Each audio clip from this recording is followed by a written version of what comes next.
कथा है नरसी भगत की। ओके जैसे मीराबाई है, जी। सुदामा जी है, वैसे एक भगत हुए नरसी भगत जी। तो बहुत छोटे, माता पिता छोटेपन में ही चले गए और अपनी दादी के साथ रहते थे। कथा कहती है कि जब पैदा हुए तो ना ये बोल सकते थे ना ये सुन सकते थे, और दादी को इस बात की बड़ी टेंशन होती थी क्योंकि दादी used to understand Narsi ji, but उनको लगता था कि मैं तो एजेड हूँ, मेरे जाने के बाद इसका कुछ नहीं होगा। और उनकी भाभी इतनी अच्छी नहीं थी। शी यूज्ड टू फील के एक ऐसे व्यक्ति का सेवा बहुत करना पड़ता है, और उनको बड़ा गुस्सा आता था। तो दादी को था मेरे जीते जी ये आशीर्वाद से ही बोलना शुरू कर दे, पर तो वो अपने गांव में कोई भी संत आता वो उनके पास लेके जाती थी। तो एक दिन एक संत आए थे जहाँ वो लेकर गए और उन्होंने कहा कि ये मेरा पोता है, आप इसको आशीर्वाद दो। अब उनके लिए आशीर्वाद मतलब ये था कि शायद कुछ ऐसा कर दो कि लाइफ निकाल ले अपनी, क्योंकि शायद उनकी उम्मीद ख़त्म हो चुकी थी कि ये बोल पाएगा कि नहीं, बट कम से कम ज़िंदगी ठीक से चल जाए। और कथा कहती है कि उन्होंने उनको देखते ही कह दिया था कि ये बहुत बड़ा भक्त बनेगा। अच्छा। और उनकी दादी ने रिप्लाई किया था कि जो बोल नहीं सकता, सुन नहीं सकता, वो कहाँ से भक्ति करने वाला है। हाँ। तो संत ने उनको अपनी गोद में बिठाया और नरसिंह जी के कान में बोला, बोलो राधा कृष्ण। और वो कहते ही नरसिंह जी ने पहले शब्द कहा राधा कृष्ण। हाँ। और उस दिन के बाद उनके मुख में सिर्फ राधा कृष्ण बस गया था। और वो उसके बाद उन्होंने भगवान की ऐसी भक्ति करी। बीच में ये भी कहते हैं कि भगवान ने उनको बहुत धन दिया, इतना धन दिया था कहते हैं कि 12 पीढ़ी बैठ के खा सकती थी, उन्होंने वो भी ख़त्म कर दिया। और खुद पे नहीं कि उनको पड़ी नहीं थी, कोई आता मुझे चाहिए हाँ ले जाओ, इतना चाहिए हाँ ले जाओ, करते करते उनके सारे पैसे ख़त्म हो गए, धन ख़त्म हो गया। पर उस बीच उनकी एक बेटी हुई, नानी बाई। ओके। जैसे मारवाड़ी में इसमें जो हमारे घर की बेटियां होती हैं उनको बाई, कुंवरी बाई, नानी हाँ, बाई, ये हाँ, बाई, हाँ, उनको बाई शब्द से बहुत बुलाया हाँ जाता जी, है। हाँ जी। जैसे हमको भी घर में जया बाई, मेरी बहन चेतना बाई, ऐसे ही बुलाते थे। ओके। तो उनका नाम है नानी बाई। ओके। उनकी शादी उन्होंने बहुत बड़े घर में की क्योंकि खुद के पास था। Generally if you are rich you will marry your daughter और your son in a very wealthy family. तो उन्होंने बहुत पैसे वाले घर में की। पर उसके बाद नरसिंह जी के पैसे खत्म हो गए। अच्छा। और पैसे खत्म हो गए तो नानी बाई के ससुराल वालों ने नरसिंह जी के साथ रिश्ता ही खत्म कर दिया। ओके। और इतने समय तक रिश्ता खत्म किया कि नानी बाई ने अपने पिता को अपनी शादी में देखा, और फिर सीधा नानी बाई की बेटी हुई, उस बेटी की शादी पक्की हो चुकी है। ओके। उसकी शादी में मायरा भरा जाता है। मायरा एक रिचुअल है। ओके। अगर अब जैसे अलग अलग शब्द होते हैं, हर रिलीजन में ये होता है। कहीं भात कहा जाता है, कहीं माँ मेरा कहा जाता है। करेक्ट। सब जगह होता है। ये मामा लोग आके देते हैं, चुनरी उड़ाते हैं अपनी बहन चूड़ा को, देते हैं, तो उसको मायरा कहते हैं। ओके। अब नानी बाई का भाई नहीं है, तो मायरा कौन भरे। तो उन्होंने नरसिंह जी को ही पत्रिका भेजी। मतलब ससुराल वालों ने इतने साल मिलने तक नहीं दिया नानी बाई को, उसने पिता का चेहरा नहीं देखा, कुछ नहीं। और अब उनको पता है कि मायरा भरना है, तो कुछ तो करेगा ही। तो उन्होंने एक पत्रिका भिजवाई, जिस पत्रिका में लंबी लिस्ट गई थी। सोने का ये जाएगा, ये जाएगा, सर से पैर तक हीरे के जेवर आएंगे नानी बाई के लिए, ननद के लिए ये, यहाँ तक कि जो सिक्योरिटी गार्ड है उस समय उसके लिए सोने के तीर मंगवाए।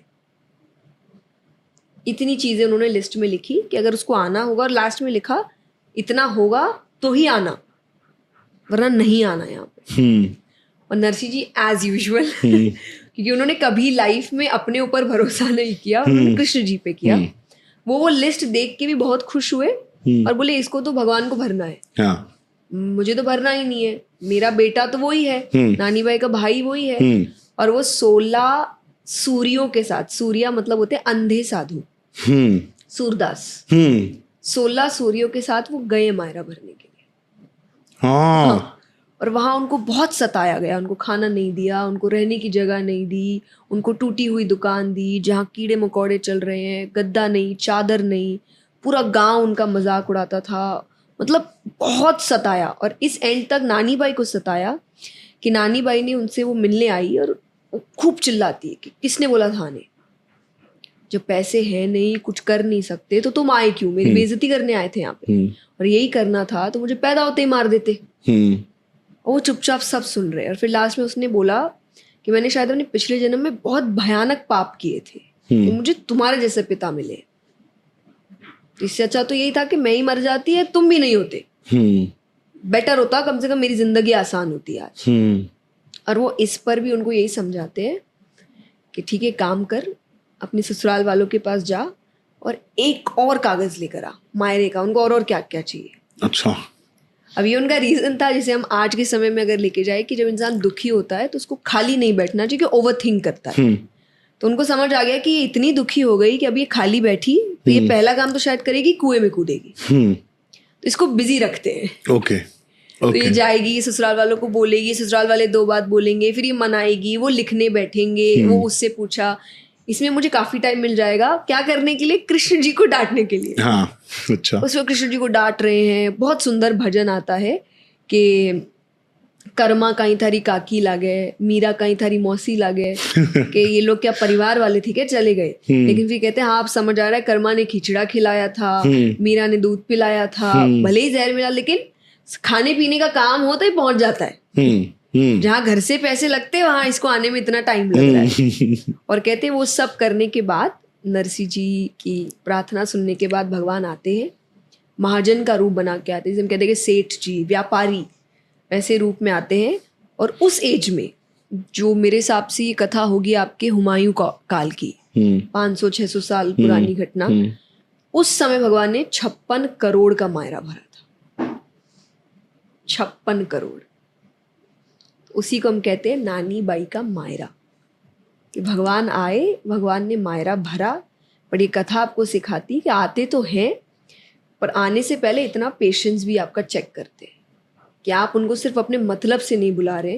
क्योंकि नरसिंह जी ने एंड में एक लाइन कही थी, जब नानी बाई उनको कोस रही थी कि आप बोलते हो आएगा आएगा, नहीं आएगा वो। भगवान बोले नहीं भी आए तो मेरे को फर्क नहीं पड़ता, मैंने भगवान की भक्ति स्वार्थ से नहीं की थी। वो मायरा भरेगा तो भी मेरा भगवान है, वो नहीं भरेगा तो भी मेरा भगवान है। तो मैं तो बस इसीलिए बुला रहा हूँ कि तुम लोग को चाहिए, मेरे को तो ना कल चाहिए था ना आज चाहिए। वाह। तो ये पूरी 3 दिन की कथा होती है, बहुत मार्मिक प्रसंग है। और इसमें स्पेशली जो महिलाएं हैं वो बहुत आती है, क्योंकि इसमें सास, बहू, ननद, देवरानी, जिठानी, पिता, माता, ये सब अपनी कहानियां रिलेट कर पाते हैं। आई स्टिल रिमेम्बर, मैं आई थिंक अकोला में कथा करने गई थी, और जिनके आमने कथा की, वो कथा सुनते थे एवरीडे, बहुत रोते थे।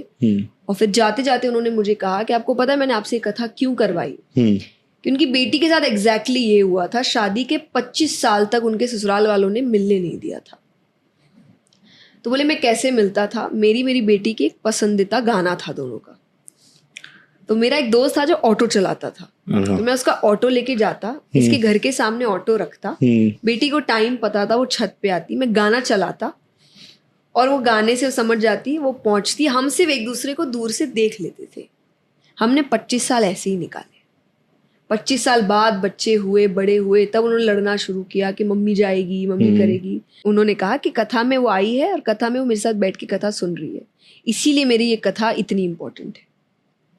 तो ये आज भी होता है जो उनके साथ हुआ, वो आज भी घरों में हो रहा है कि शायद पीहर से पैसे मंगाए जा रहे हैं, उनको सताया जा रहा है, उनको मिलने नहीं दिया जा रहा है। तो उस समय वो महिलाएं बैठ के सोचती कि ये हमारी कहानी चल रही है और उसके लिए आ सकते हैं, शायद हमारे लिए भी आ सकते हैं। क्या बात है, वाह वाह वाह वाह।